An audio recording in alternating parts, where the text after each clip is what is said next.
The next concept is hemoglobin.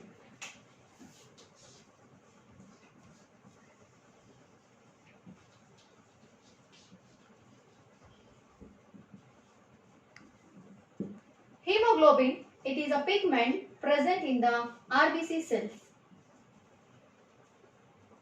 Hemoglobin is also called as respiratory pigment. Hemoglobin is also called as respiratory pigment. Why so? Because the hemoglobin transports the respiratory gases like oxygen and carbon dioxide. Hemoglobin, as in the name itself is there, the term heme means iron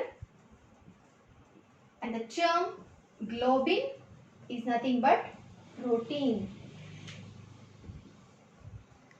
Hemoglobin is a protein in which is linked or which is combined with the iron, and this pigment imparts a red color for the RBC cells.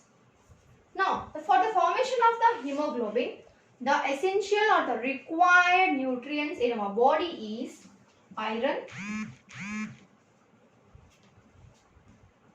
vitamin B12, folic acid, and protein. These four nutrients are very essential for our body for the production of the hemoglobin. The average hemoglobin count in a human body is 13 gram per 100 ml.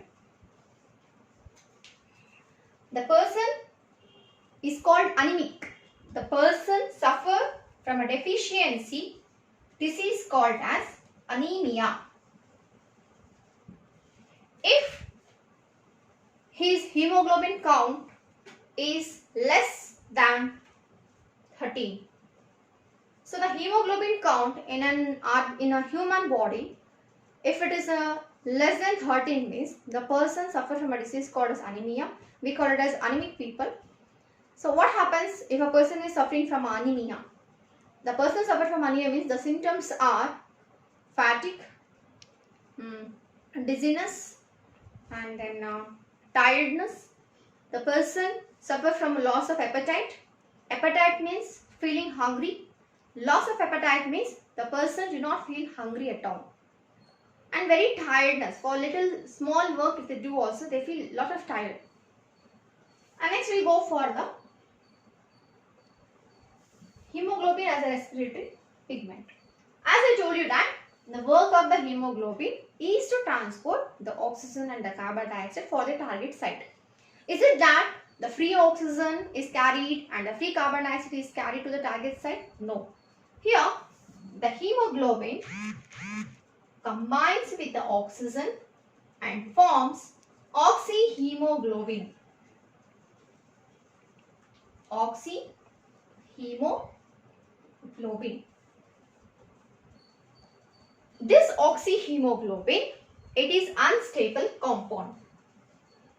It's a complex, unstable compound. From the alveolar lung, in the alveoli of the lung, the hemoglobin combines with the oxygen and forms an unstable compound structure called as oxyhemoglobin.